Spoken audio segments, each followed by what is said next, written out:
दरम्यान अमृतसरमधील वडाळा गावामध्ये ड्रोन पाडण्यात आलेले आहेत। अमृतसरच्या वडाळा गावात भारतानं पाकिस्तानचे हे ड्रोन पाडलेले आहेत आणि हे ड्रोन पडल्यानंतर अगदी घराच्या अंगणातच हे ड्रोन पडले आणि त्यामुळे मोठी आग लागली होती। त्यामुळे परिसरात भीतीचं वातावरण पसरलं होतं।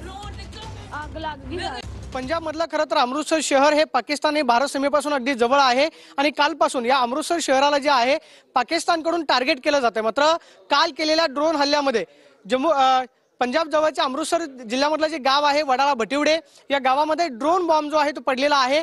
बॉम्बचे 2 कंटेनर हे वडाळा भटिवडे गावामध्ये पडलेले आपल्याला पाहायला मिळतात। सध्या आपण पाहतोय की 2 कंटेनर आपल्याला पाहायला मिळतात। याच्यावरती जर आपण पाहिलं तर इहा आयएफ या कंपनीचं खरं तर हे 2 कंटेनर आहेत। साधारणतः जर आपण याचं वेट बघितलं तर 10 किलोच्या आसपास या 2 कंटेनरचं वेट आहे आणि हे 2 बॉम्ब जे आहेत ते सध्या पडलेले आपल्याला पाहायला मिळतात।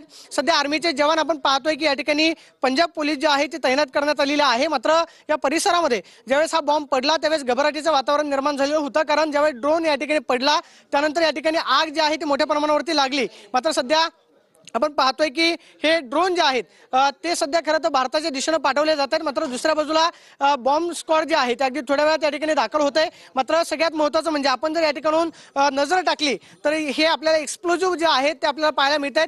विचार करा, जर हा 10 किलोचा बॉम्ब या ठिकाणी फुटला तर या परिसरामध्ये काय झालं असतं। त्यामुळे पाकिस्तान जो आहे तो वारंवार ड्रोन हल्ले करतोय। मात्र आपल्या हवाई दलाकडून हे ड्रोन हल्ले जे आहेत ते परतवून लावले जात आहेत। याचा प्रत्यय जो आहे तो आपल्याला या सीमेलगतच्या गावांमध्ये येताना पाहायला मिळतोय। Cameraman Rakesh Kumar Soni, Pradeep Kapse, TV9 Marathi, Amritsar.